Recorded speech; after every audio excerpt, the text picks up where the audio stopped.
Signature TV, news in your pocket. Welcome back. Now switching guest to Chief Ike Ezugu. He's the MD CEO of Hill Heights Media Solutions Limited. And we're going to be looking at culture, conservation of culture and tradition through promotion of local food, items, arts, and music. Culture is a part of every society, often best expressed through these means, and they carry history and identity and values. But with globalization and modernization, they threaten these cultural elements, and that is what we're here to talk about: conserving and preserving them. Thank you so much for joining us this morning. Thank you very much. Good morning. Now, first of all, I'd like you to tell us, how would you describe the relationship between culture, food, art, music, and why do you think that all these elements are considered the backbone of cultural heritage? Well, if you look at it, culture embodies all the elements you have talked about. And taking it from that perspective, we know that culture is the way a people go about living their lives. So when you look at our cultural heritage, what makes us stand out as a people? One, you can't leave out the aspect of food. We are what we eat. It is our food that people use to mark us out. Then our music, the same thing, our dance and our lifestyle. But we shouldn't forget about the values. Our values are also very, very important.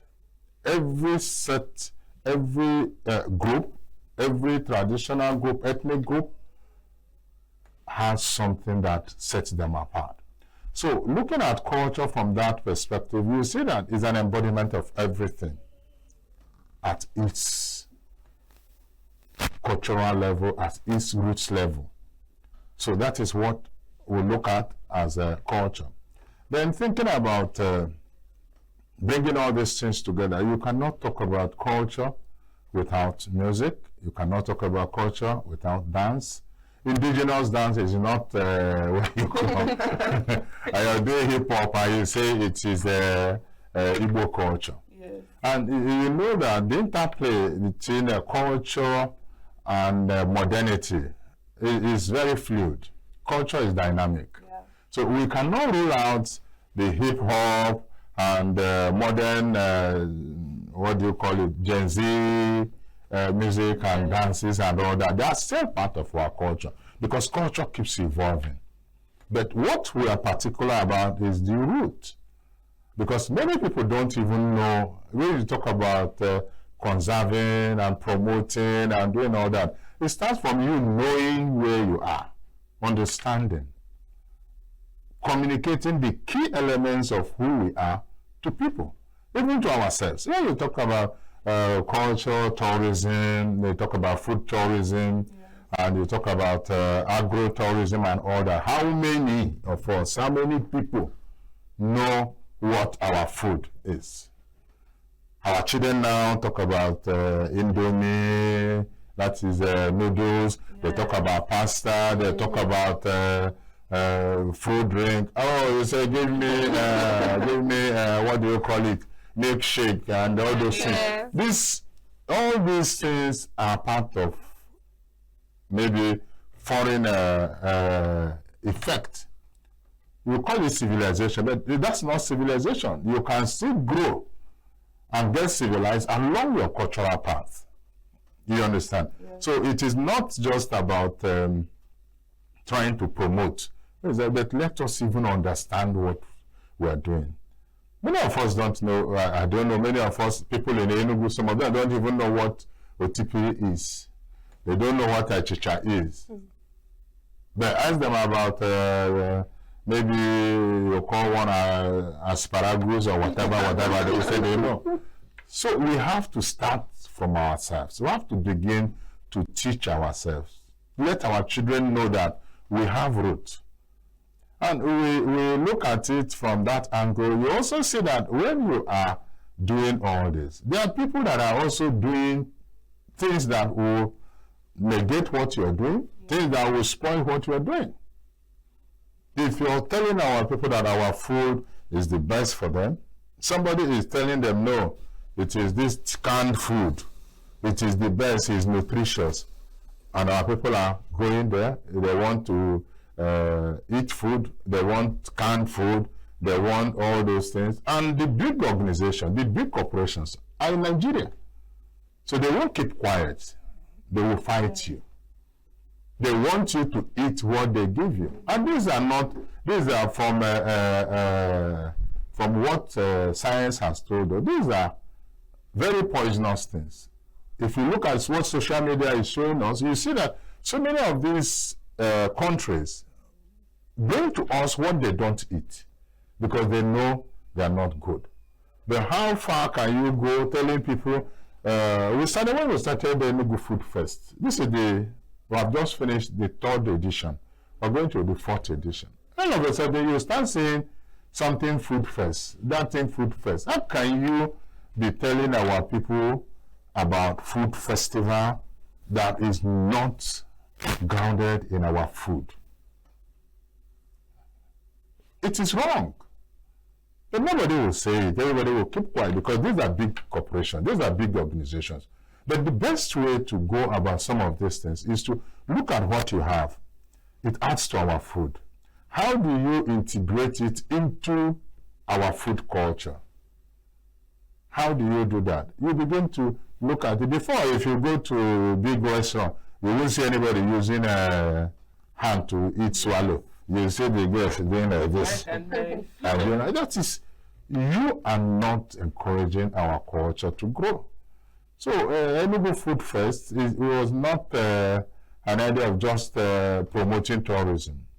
But our people, do they really know all these things? Somebody in Kano may not know anything about food they eat in Nsukka.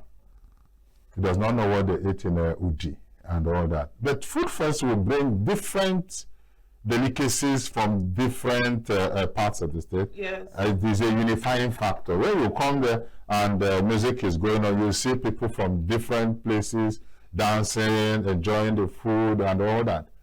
Then the tourism aspect is that we had people coming from Lagos just to come and experience Enugu food. We had people coming from Europe. Aside from the food aspect, let's look at other aspects like arts and handcrafts and music as well.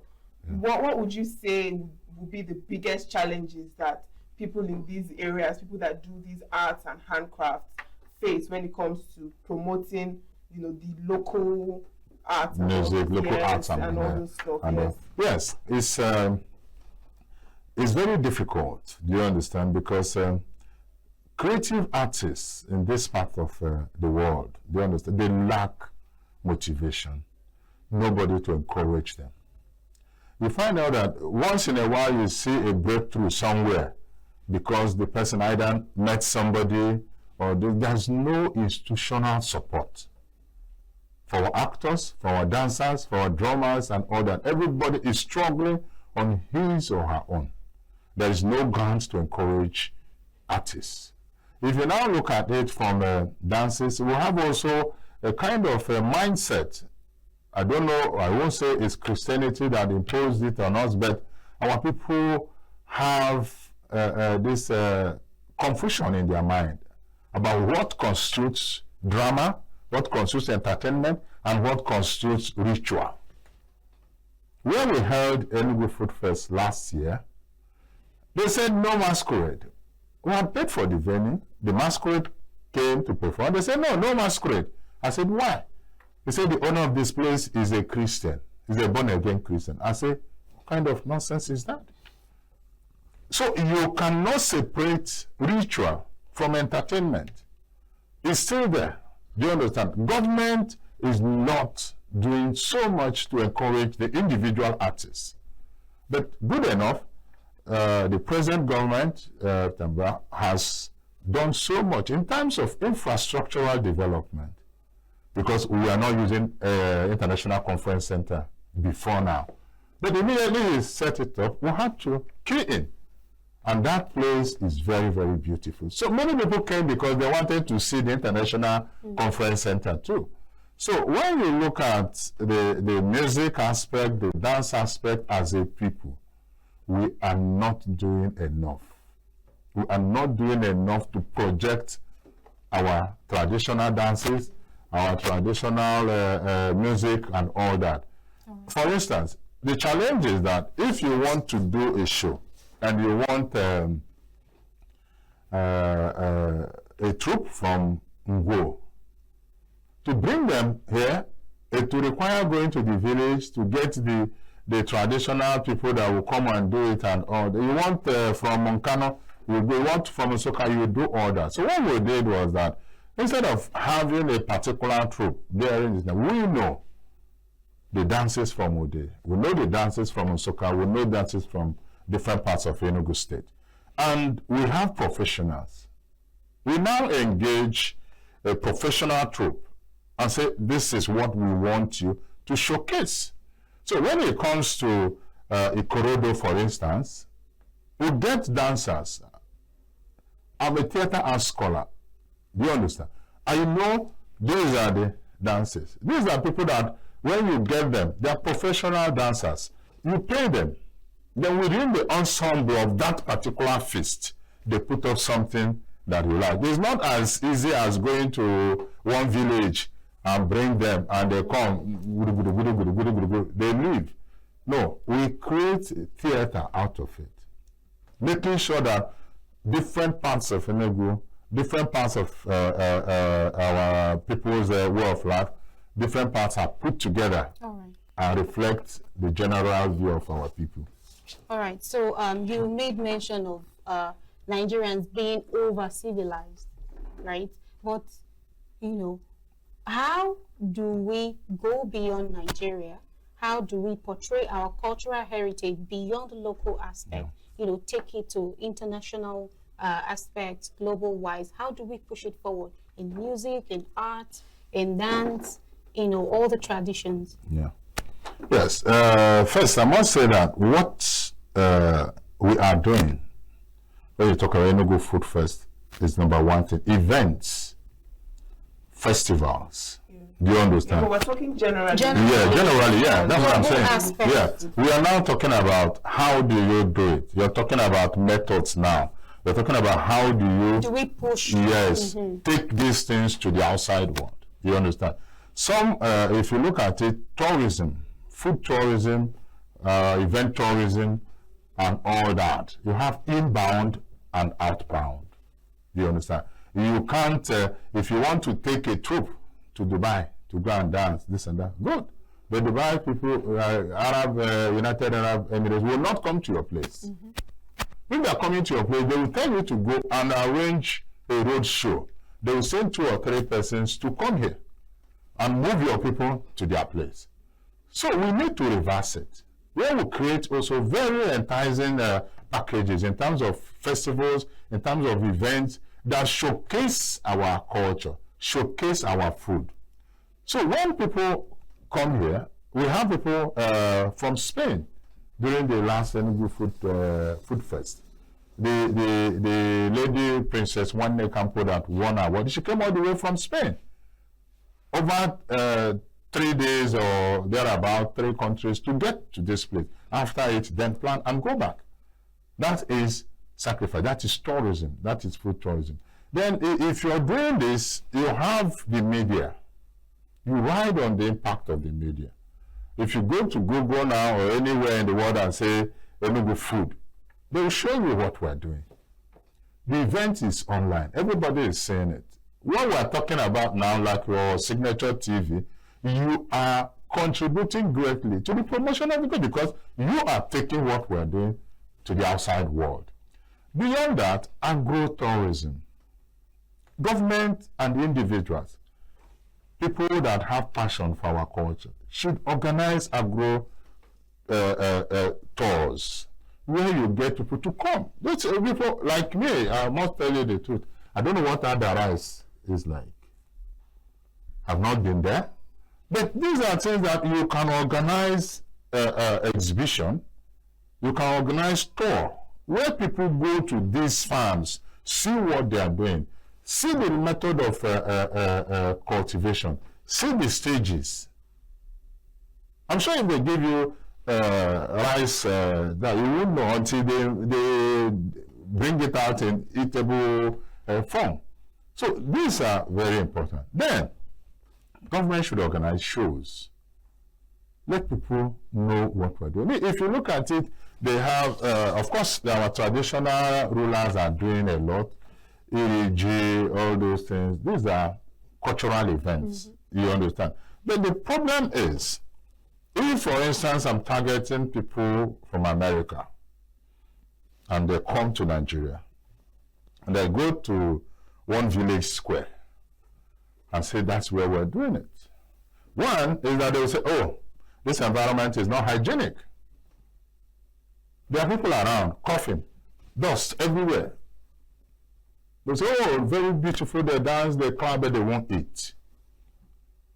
But if you know that the food culture of people you're looking at does not permit certain unhygienic practices, you eliminate it. Tell them we have an event where you can come and eat okpa, eat otipiri, just the same way you go to 5-star hotel and eat. I don't know whether you get what I'm trying to say. So we need to look at all these variables in packaging our food. Then, who are involved in food production? The stakeholders. What are they doing? It is not just government. Government will put the structures in place and other, but we need to know the major stakeholders. What are they doing? Like we are doing now with Enugu Food Fest. It's not paid for by anybody. It's not government. But even as you're doing that, you are trying to promote your culture and tourism. You're creating a buy-in for companies, for other individuals that want to be part of it, either as corporate social responsibility or just a kind of marketing gains. All right, Chief Ezugu, just because of time, very quickly, I'd like you to speak on this. You know, many youths now don't really align with tradition and traditional practices. Some are even of the opinion that most of the things being done are outdated or archaic, that kind of stuff. So what would you say can be done? What kind of innovative approaches can be, taken to make sure that, to make these things appealing to them and make them want to have an interest in actually learning the dances and the songs and all of that stuff? Yeah, you see, that's the thing I talked about, understanding. We need to let people understand what our culture is and in the right mind, you understand. Because when you attention is not enough, but conversion. Like you say, many people don't believe that. But the same traditional dances, the same traditional musical elements are used in hip-hop. Do you understand? When you had the Ice organization, go, go, go, go, everybody was dancing it. In America, they were dancing it everywhere. Where did you get that from? From our culture, popularized by late Mike Ejara. Yeah.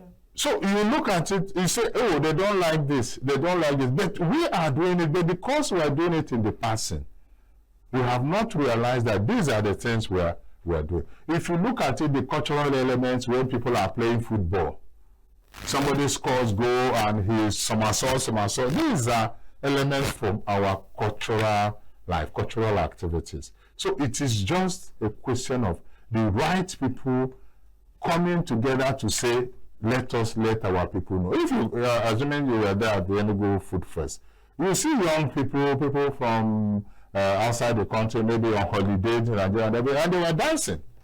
We had the Abia twins doing fashion, African fashion and all that. They were so beautiful that everybody was like, oh, where did you get these people from? So the theatrical element is not just about assembling people. There must be a concept, a cultural concept and a theatrical concept. All right. Thank you so much, Chief Ike Ezugu, for this very interesting conversation. Thank you for your time. Thank you very much. Okay. All right, and with that, we've come to the end of our conversation talking on conservation of culture and tradition through promotion of local food items, arts, and music. And now we'll be moving on to Luke Umbo to see what he has for us on Political Circle. Do stay tuned. With a population of about 36 million people, the Southeast is awash with stories. Every day on Southeast News, we tell the peculiar story of the Southeast and her people. Our Southeast should be the Silicon Valley of Nigeria. Their successes, achievements, and daily challenges. Do you have a Southeast story to share? Community achievements and challenges, completed and uncompleted projects, bad roads, water scarcity, erosion, flooding, insecurity, or even disagreements? Bring it on to Southeast News. On Southeast News, no story is too big or too small. Southeast News. Let's tell our story. Showing on Signature TV every weekday at 4 p.m. WAT, 1600 hours GMT.